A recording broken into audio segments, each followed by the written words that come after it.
talk about it. And I'll tell you why later, but partly because this week we're at the end of chapter 13, and next week we'll be looking at chapter 14, and I think Peter's confession, cry out, actually sets up chapter 14 really well. But this week, where we are in chapter 13, is really the third week of this chapter, and what I want to remind everybody of is that this is toward the end, right? The Passover week is coming, and Jesus is with the disciples. And through the chapter, the last 3 weeks of our messages, or the last 2 weeks in this week, it is all within like an hour or two of each other. It's like one scene, right? And we've taken this and we've broken it up. Does anybody recall, if we were around, what happened a couple weeks ago? The first message we got into this series during Lent about the last acts of Jesus. I know it's a couple weeks ago. There was a tub, and there was some water, and there were some feet involved. Jesus washed the feet of the disciples, right? Which is an amazing statement of the rabbi, the teacher, the leader, taking that very humble servant posture. And then last week, Jesus then uses and works and talks about Judas, as I said earlier. Judas, who was the one who would betray Jesus, but Judas, who had been part of the inside crew. He was one of the 12. Judas had been there and been there for the 3 years of ministry that were leading up to what's going on this week. And this time together as they think about how the Lord carries through what's occurring. So again, within these 3 weeks, though we've broken these pieces up, we're still in the same room, the same setting. And frankly, in John's gospel, the setting of that upper room, the Last Supper, and all the things that happen in conversation is like 4 chapters worth of stuff in John.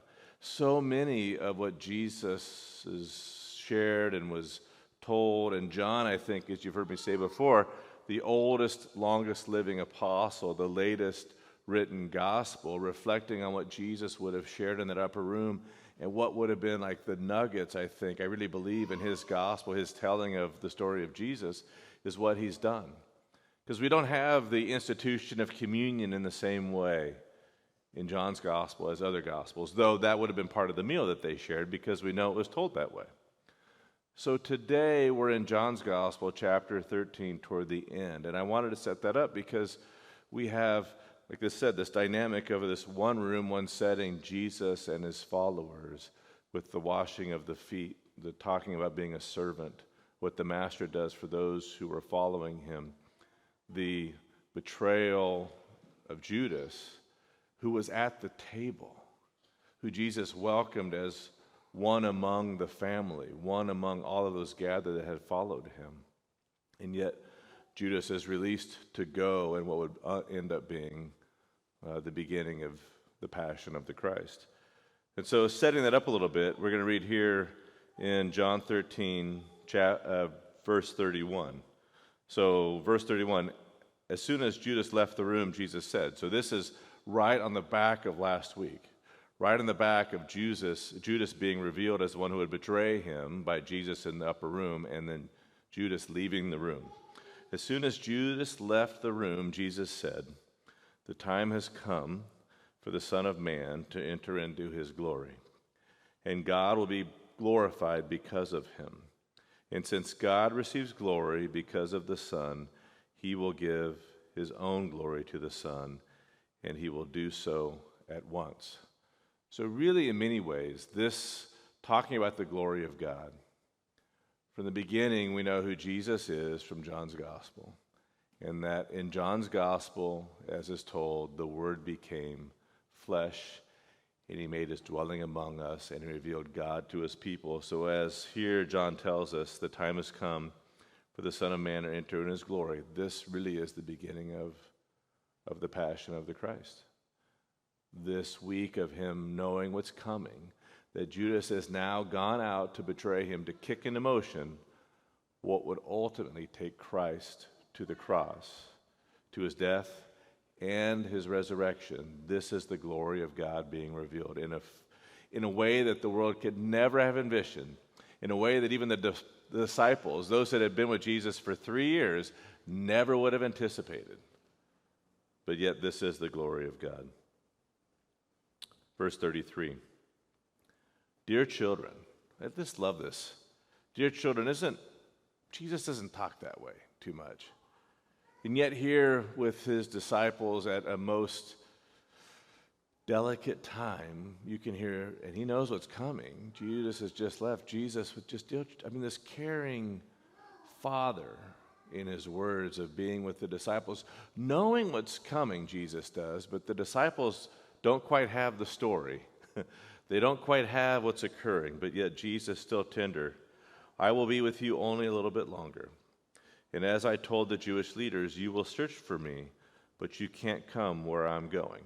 We'll come back to that one later. But verse 34 and 35, this is where I want us to spend some time today. So I am now giving you a new commandment. Love each other. Just as I have loved you, you should love each other. Your love for one another will prove to the world that you are my disciples. Again, verse 34. So now I am giving you a new commandment. Love each other. Just as I have loved you, you should love each other. Your love for one another will prove to the world that you are my disciples. So I'm giving you a new commandment. Love each other. And more importantly, just as I have loved you, this is how you should love each other. Okay. That is like the tallest call possible. I mean, in your life, think about the things that you love. Anybody have something at the top of the list they want to share? Your grandkids? Okay. Awesome. What else? The sun setting. That's a good one. The innocence of children. Great, I love that one. As Jay's cruising up, and she was praying with us earlier. I saw that. But yeah. What else do we love? Family? There's no right or wrong answer here, folks. I'm just helping us think about this, right? Jesus is sitting with these followers that have been with him 3 years, and he's giving this command to love one another, right?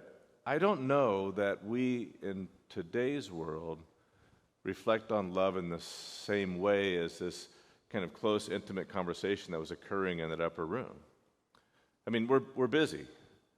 I mean, my wife is here, and so we'll tell each other. I was out of town last week, traveling for work, and so it was great to reconnect, and I love you, those kinds of things going on because of a separation. But it seems like there's something else going on here with Jesus. It's something we can relate to, but yet I think we still struggle with.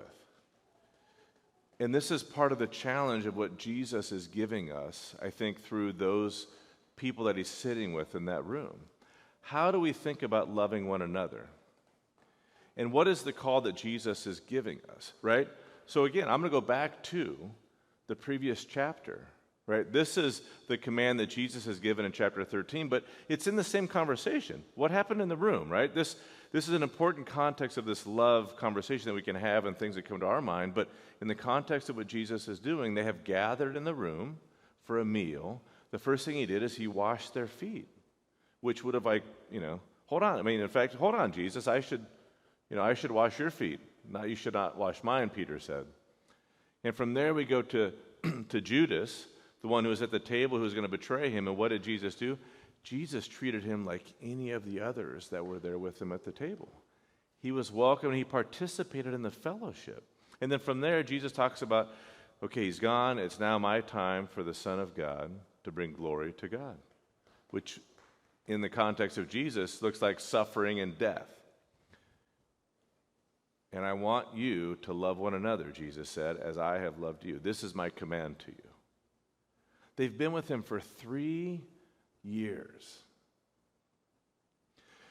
They have watched him begin his public ministry. They left everything to go with him. But think about the occurrences that they would have seen through the history of his ministry in 3 years. Think about what they would have witnessed. I mean, we, in just the last several months, have looked at things like John the Baptist and how John was the forerunner who identified the Lamb of God. We have looked at conversations like with Nicodemus, where Jesus sat with one of the leaders and let him ask questions and challenged him and talked about being born of water and the Spirit, things that Nicodemus, a very learned and a scholar of the Jews, of the leaders of the day, didn't get. But yet Jesus sat there with him and had a conversation. We've looked at Jesus engaging the woman at the well, the Samaritan woman at the well, where he encounters someone who by birth was an enemy with Jews. Jews and Samaritans didn't hang out, and yet what does Jesus do? He shows up and he promises to give her living water. He promises to give her the gift of eternal life in a country that they never should have been. And the disciples show up and they don't get it. And what happens? The people flood out of town. They come out and they come to Jesus and they say that we believe who he is, who he claims to be, because of what the woman said. And not just because of what she said, but what Jesus himself said, because they begged him to stay for a couple of days, and he did. That's just the stuff we've covered in John's gospel.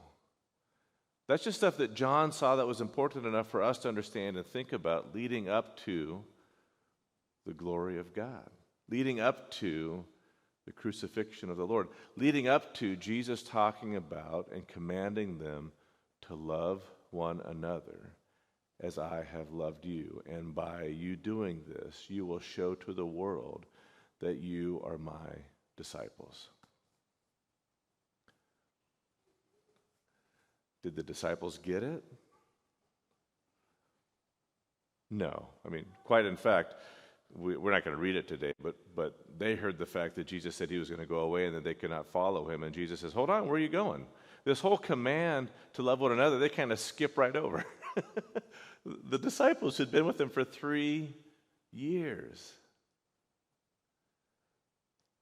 So I think it's okay for us to admit that we struggle with this. We struggle. I mean, even I was encouraged to hear that what was shared was family, grandchildren, the innocence of children, just a lot of relationships, just in the few comments of the few people in the room about what do we love in life. You know, I asked too, like, where do we spend our time? That probably reveals the things we love, the things we give priority to. Work, relationships, maybe it's working out, maybe it's social media. I don't know what it is. But I would venture to say where we spend our time also reveals what our priorities are and those things that we think are important in life. And don't hear that as a heavy, handed thing. I want us to reflect on what are the things that we love today. And I think part of that is where we spend our time, like I said. And that's okay. It's okay to admit that. It's okay to admit that we have days that are busy and active, and sometimes it goes the way we want it to, and sometimes it doesn't at all.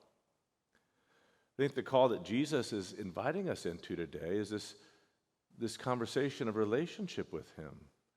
This conversation of how do we go about this thing day by day? How do we grow in our awareness? Now, we're in the season of Lent, right? And I heard it sounded like, from what I could tell online, last week when Pastor Aaron said, okay, we're talking about the pray sequence, the pray practice. What did pray stand for? P, pause. R, reflect, rejoice. Yeah. A, ask. Y, yield. Yes. Yeah. To do, to go. And that's a wonderful, just a quick little acronym just for us to stop. And I hope and pray, I'll use it, that it allows us to have some conversation with the Lord. See, in the gospel, Jesus hasn't given the Spirit yet, right? There's going to be a whole lot of stuff talking about it, and there's all kinds of names: the Paraclete, the Advocate, the Helper, the Spirit. Jesus talks about this a ton in the next several chapters to come, probably all in this kind of setting with them. So Jesus calls them to love one another as I've loved you, which is a tall order. And they really don't know what it means yet, because how ultimately does Jesus love them? He dies. He dies for them. They don't know what he's asking yet, but then Jesus, before we even get to the cross, spends a ton of time talking about the Spirit of God, the helper, the one who is going to be released and sent to be with God's people until Christ returns. It's an amazing gift. And so you're not in this alone trying to think through, how do I do this? And how do I do it well? And how do I want to do this well, but I don't know how to go about it. That's okay. We're in it together. We're in it together. And I also want to give a little encouragement here too, because Jesus says this is a new commandment, but let's put it in the context. Well, let's actually read from John's first letter, chapter 2, verse 7. John says this: "Dear friends, I am not writing a new commandment for you." Okay, so this goes a little bit against what he just said in John's gospel.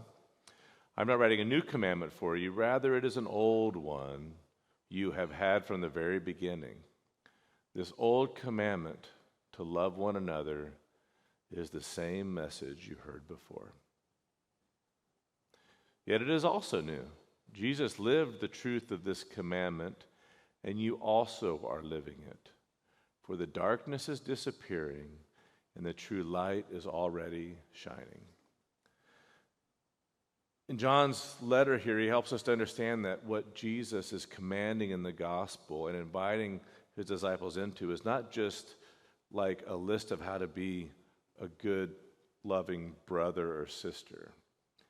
In fact, I believe what John is helping us to understand is that by us loving one another, there is more light being shared in the darkness of this world.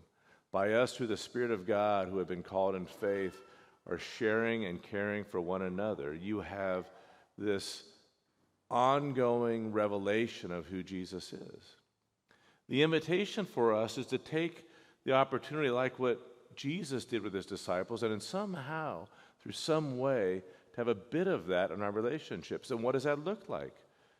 It looks like humility. It looks like service. It looks like caring for one another. It looks like honesty. It looks like welcoming people to a table. It looks like whatever can show up in your life where there's an opportunity for you to be with someone, to care for someone in need. Sometimes those people are really close to us, like our family. Sometimes they're just relationships that the Lord has brought into. Maybe it's people in this room. Maybe it's people in your neighborhood. Maybe it's people that you're still going to yet meet this week or next month or this year to come. See, I think what Jesus is asking us to do is to realize that he is already working on our behalf. Jesus was active with the disciples in that room without them ever knowing what he was actually asking them to do. They didn't have a clue. That gives me a lot of comfort because I know that more often than not, I don't have a clue. You know, I'm kind of going through the day's activities, and it seems like my schedule or my whatever shows up as something I have no control over anyways. Well, maybe that's okay. Maybe it's okay just to be present and let the Lord bring relationships our way. So I think this is where, in these last acts and the activities of Jesus, where the method, it's not even method, it's a bad way to put it, the practice of prayer, of pray, to pause, to rejoice and reflect, to ask the Lord and to yield or say yes to the Lord and put it in practice, it can happen anywhere. I know for myself, it's been really, really helpful to make that part of my morning before I start the day.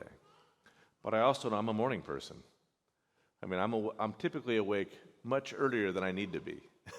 So I cherish that time. That's not everybody.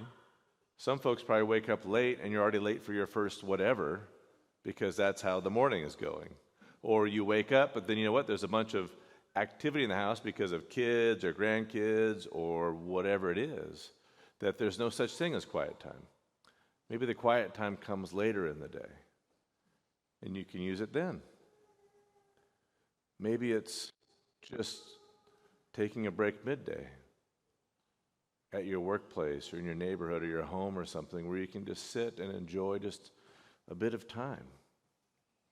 This isn't, it doesn't have to be complicated or complex, folks. I think the invitation, though, is that the Lord is saying, just spend a little time with me. Just share with me. Talk to me about what's going on.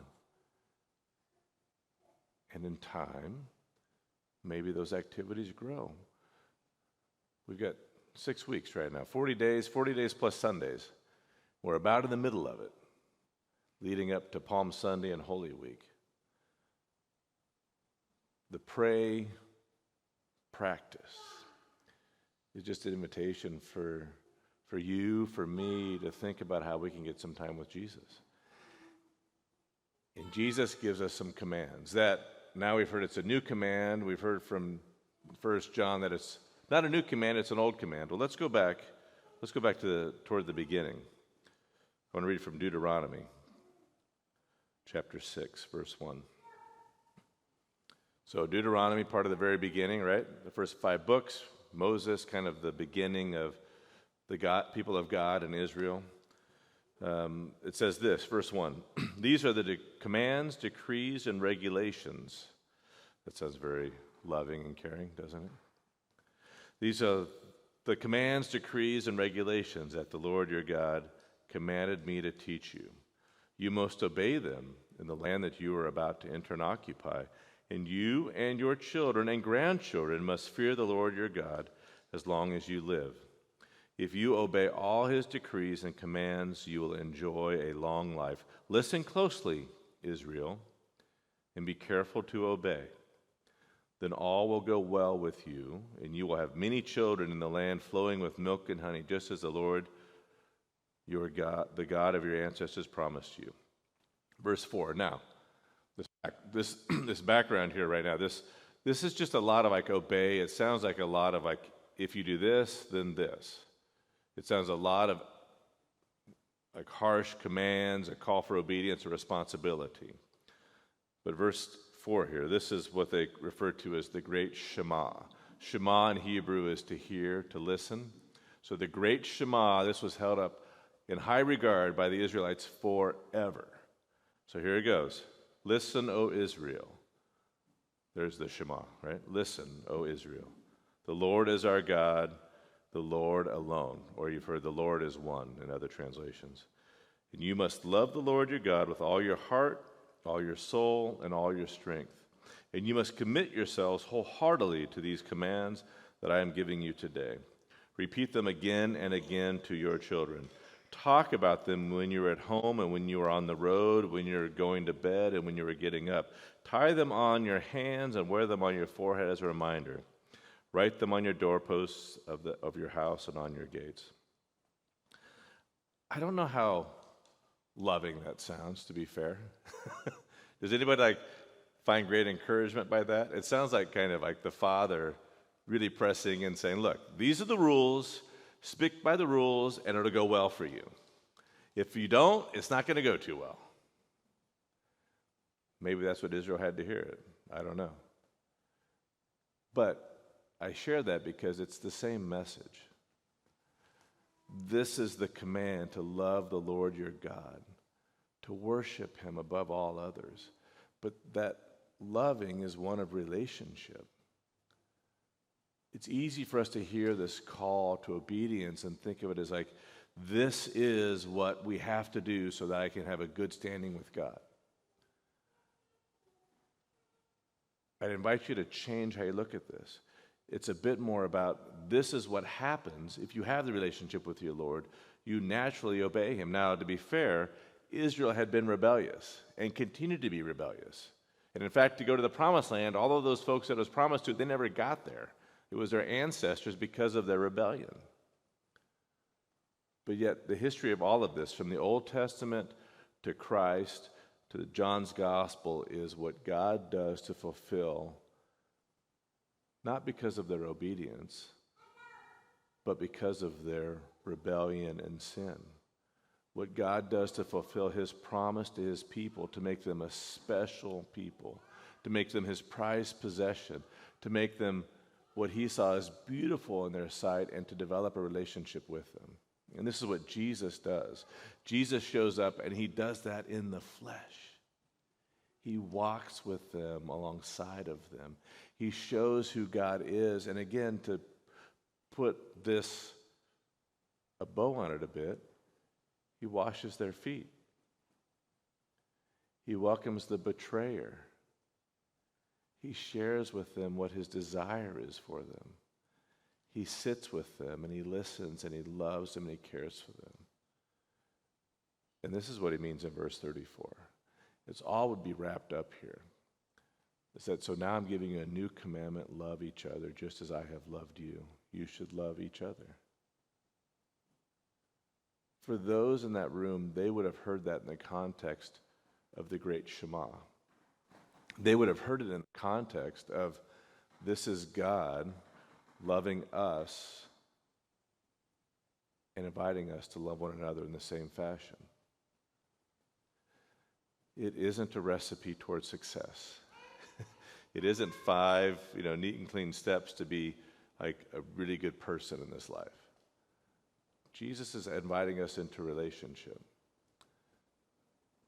And I hope that what we're doing right now, folks, in this season of Lent, is that we're taking time to reflect on this. That you're using pray to just pause, to reflect and to rejoice, to ask, and to yield or say yes.